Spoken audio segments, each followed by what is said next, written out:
A betrayed Hollywood actor wanders the streets of New York City, exhausted and broken, until a young actor's studio student saves him from a speeding car. A simple coffee turns into a string of dates, and for a moment he thinks the city has given him a second chance. But the more time he spends with her, the more he notices strange patterns, intense attention, sudden mood shifts, and a growing obsession that doesn't feel like love. When he tries to walk away, the situation turns dangerous, and the bright, crowded streets of Manhattan and Central Park start to feel like a trap. Chapter 1. The night I stopped being a star. I was 33, famous, and supposed to be untouchable. That night in my New York hotel room, the city glittered outside the window like it was performing for me. But my phone screen told a different story. Messages. Photos. The kind of proof you can't argue with. My girlfriend hadn't just lied. She had built a second life behind my back, and I had been the last person to know that I didn't cry. I didn't scream. I just went quiet, like someone turned off the sound inside my head that I left the hotel without a plan. No driver. No security. I walked because standing still felt like drowning. The sidewalks of Manhattan carried me forward, block after block, past late-night pizza places, closed boutiques, and bars full of laughter that didn't belong to me. At a T1 crosswalk I stopped, staring at the red hand blinking "Don't walk" like it was speaking directly to my chest. My mind drifted, and my feet moved anyway. A horn screamed.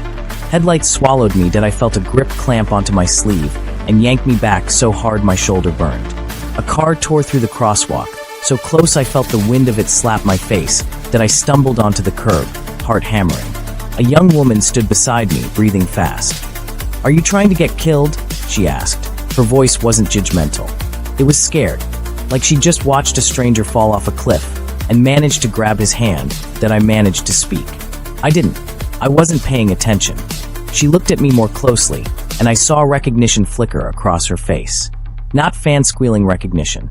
Something sharper, like she'd placed me in a scene she knew by heart. "You're him," she said quietly. "The actor." I nodded, and it felt pathetic, like admitting I was a costume with nothing inside. "I'm studying acting," she said. "Actor's studio. I'm not going to bother you. You looked lost." Lost. That word fit too well. "Can I buy you a coffee?" I asked, surprising myself. "To say thank you." She studied me for a second, then nodded. "Okay." Chapter 2. Coffee that tasted like safety. The coffee shop was warm and small, the kind of place that made Manhattan feel human.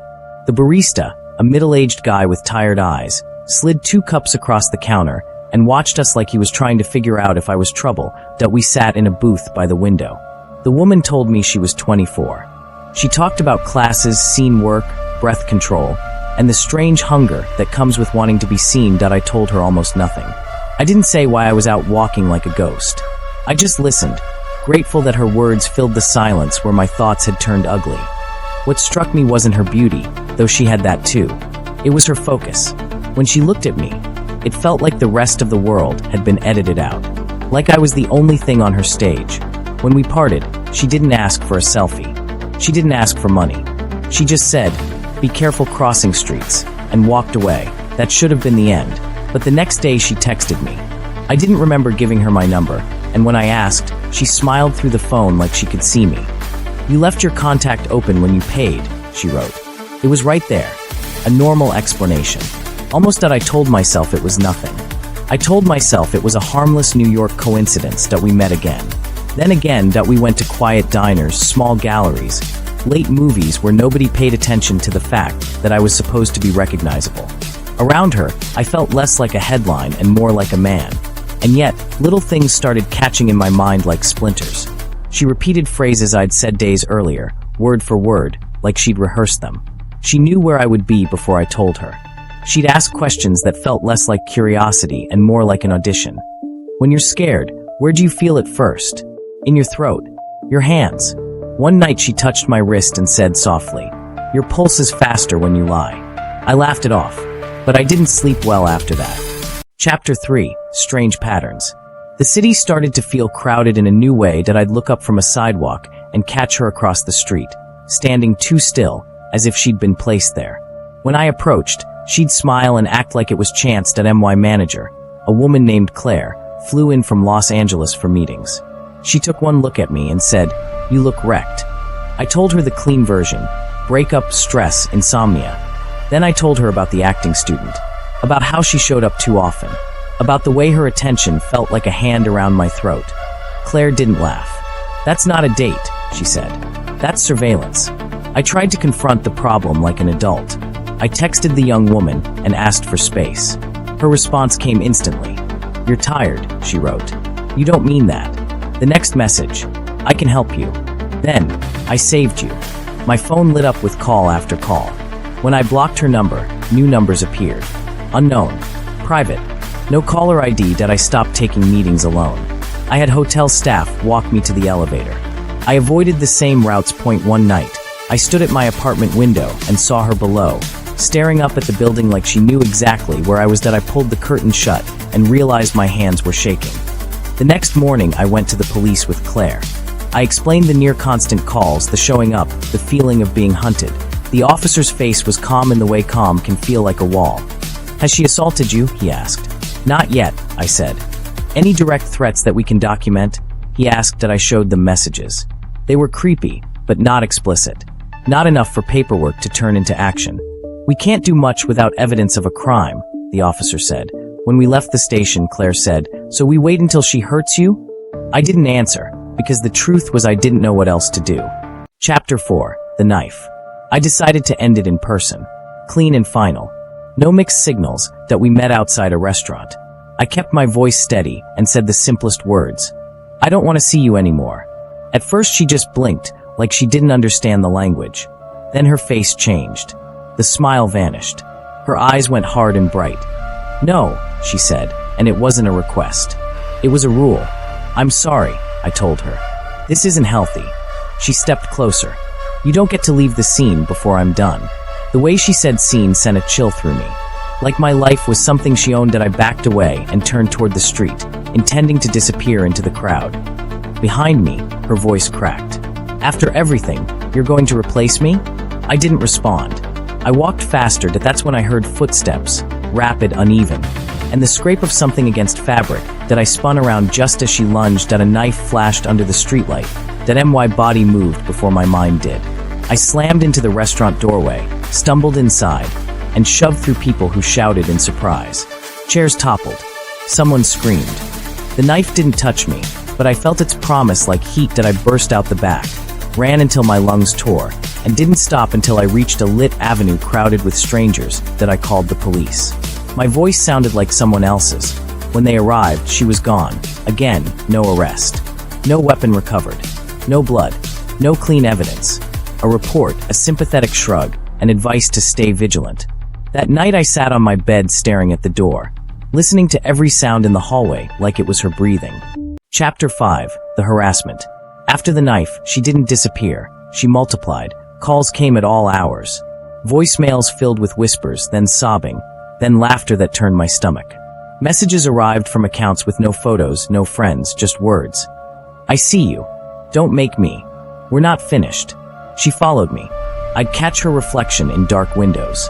I'd see her in the background of a crowd and feel my heart drop like an elevator cable snapped. I changed hotels. She found me. I changed routines. She adapted. I started to understand something awful. She wasn't just angry. She was living in a story that didn't match reality, and in her story I had a role I couldn't quit. Claire begged me to hire full-time security. I did for public events. But there were still moments when I was alone, moments that belonged to normal life. Moments I used to take for granted. I bought a gun after the knife attack. I hated myself for it, for how it made the world feel darker and more permanent. But I hated the feeling of being helpless more. I told myself it was just insurance. Something I'd never use. Then one morning, desperate for air and movement, I went for a run in Central Park. Full daylight. People everywhere remembered how to be human. Joggers, dog walkers, cyclists, tourists taking photos. I thought daylight would keep me safe. I was wrong. Chapter 6. Full daylight. The first sign was silence inside my own head. The kind that comes right before your instincts start screaming. I was halfway down a path when I noticed people looking past me, faces tightening, phones lifting like they were about to capture something. I pulled out an earbud and heard shouting. Then I saw her. She came out from between the trees like she'd been waiting there for hours, like she'd grown from the park itself. Her eyes were wide and unreal. In both hands she held a huge machete, the metal bright in the sun. For a second my body locked up, refusing to accept that something so insane could happen in public, at noon, in one of the most famous parks in the world. She screamed my name. People scattered. Some ran. Some froze. And too many raised their phones, recording like it was a movie and not a murder about to happen. I backed away, palms out. "Stop," I said. "Put it down." She shook her head fast, almost childlike. "You're not listening to the script." She charged.